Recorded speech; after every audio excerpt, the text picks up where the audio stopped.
Bismillahirrahmanirrahim. Assalamualaikum warahmatullahi wabarakatuh. Berjumpa lagi dengan materi gambar teknik otomotif. Kali ini kita akan membahas macam-macam garis gambar, bentuk dan fungsinya. Dalam menggambar teknik, garis merupakan salah satu aspek yang penting dalam suatu gambar, di mana goresan garis pada gambar merupakan penyusun utama suatu objek visual berupa gambar. Dalam gambar teknik, terdapat beberapa jenis garis dengan fungsi dan penggunaan tertentu yang menyatakan fungsi tertentu atau suatu kondisi pada gambar. Terdapat sedikit perbedaan pada beberapa perbedaan jenis dan fungsi garis gambar dalam bidang tertentu. Berikut ini akan dijelaskan jenis-jenis garis pada gambar teknik beserta simbol dan fungsinya yang khususnya digunakan dalam gambar teknik secara umum atau gambar mesin. 1. Garis tebal kontinu. Di sini kita lihat ada satu buah garis yang tebal tanpa terputus. Adapun fungsi dan kegunaan garis tebal kontinu yaitu pertama, garis nyata gambar. Nah, ini garis nyata gambar. Ini ya, kalau ada gambar yang benar-benar gambar pinggir, nah ini dia memakai garis nyata gambar. Yang kedua, garis tepi. Nah, garis tepi ini digunakan untuk garis gambar bagian tepinya. Nah, dua jenis gambar ini menggunakan garis tebal kontinu. Kemudian garis tipis kontinu, lurus atau lengkung. Ya.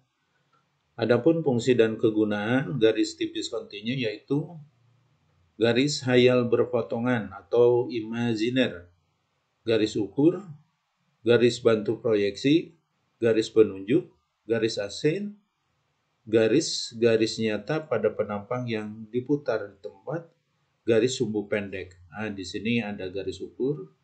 Ini adalah garis-garis ukur, ya, garis ukur dan garis penunjuk. Nah, ini penunjuk ukuran. Kemudian ini adalah garis-garis arsir, ya.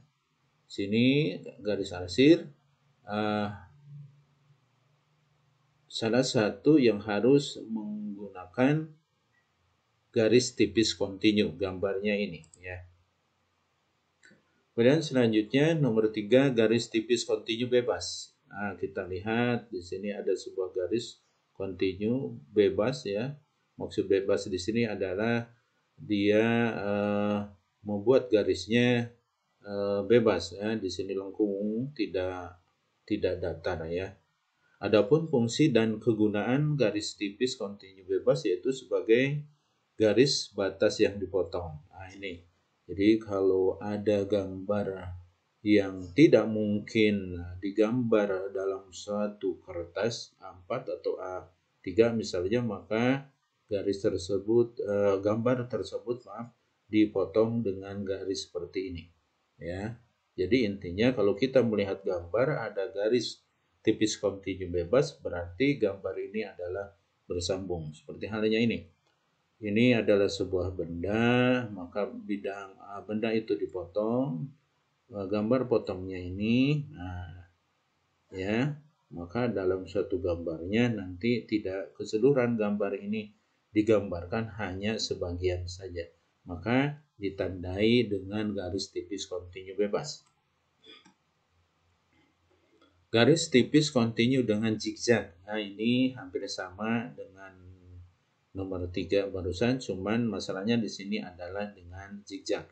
Adapun fungsi dan kegunaan garis tipis kontinu sama dengan fungsi garis tipis kontinu bebas. Garis gores tebal. Nah, ini gambarnya garis gores tebal. Garis bergores dan tebal. Adapun fungsi dan kegunaan garis-garis tebal yaitu garis nyata terhalang, garis tepi terhalang. 6. Garis-garis tipis. Kalau nomor 5 tadi garis-garis tebal, nomor 6 garis-garis tipis. Gambarnya ini. Bergores akan tetapi tipis-tipis. Adapun fungsi dan kegunaan dari garis tipis serupa dengan garis-garis tebal yaitu garis nyata terhalang dan garis tepi terhalang. Artinya ini yang disebut garis terhalang itu adalah garis-garis ini, ya. Ini di dalamnya adalah ada suatu bentangan garis akan tetapi terhalang oleh gambar bagian depan ini. Maka garis-garis ini atau benda-benda di dalamnya digambarkan oleh garis-garis tipis ini. 7. Garis bergores tipis. Nah, adapun fungsi dan kegunaan garis bergores tipis yaitu garis bergores tipis ya, garis bergores ya, tipis, garis sumbu, garis simetri, garis lintasan. Ini yang disebut garis sumbu. Ini apabila gambar tekniknya berbentuk bulat, maka kita menggunakan garis sumbu ya, ini garis sumbu. Artinya apa? Garis sumbu ini adalah garis yang terletak di tengah-tengah barang yang berbentuk bulat ya. Yang ke-8, garis bergores tipis yang dipertebal ujungnya dan pada perubahan arah. Adapun fungsi dan kegunaan garis bergores tipis yang dipertebal ujungnya dan pada perubahan arah yaitu sebagai garis pada bidang potong. Nah, ini ya. 9. Garis bergores tebal. Garis bergores tebal. Kalau tadi garis bergores tipis, ini garis bergores tebal ya. Garis bergores, dan tebal. Adapun fungsi dan kegunaan garis bergores tebal yaitu untuk menunjukkan permukaan benda kerja yang harus mendapatkan pengerjaan khusus. Terakhir 10. Garis bergores ganda tipis.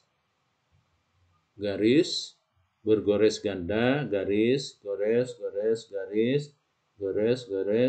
garis. Adapun fungsi dan kegunaan garis bergores ganda tipis yaitu bagian yang berdampingan, batas kedudukan benda yang bergerak, garis sistem, bentuk semula sebelum dibentuk. Terakhir, bagian benda yang berada di depan bidang potong. Nah, anak-anak, pasti kalau kita melihat, mendengar, atau menyimak video ini, banyak yang belum begitu jelas. Alangkah baiknya kita menyaksikan video tutorial yang sejenis dengan pelajaran ini agar kalian semua paham adanya. Sekian, terima kasih. Assalamualaikum warahmatullahi wabarakatuh.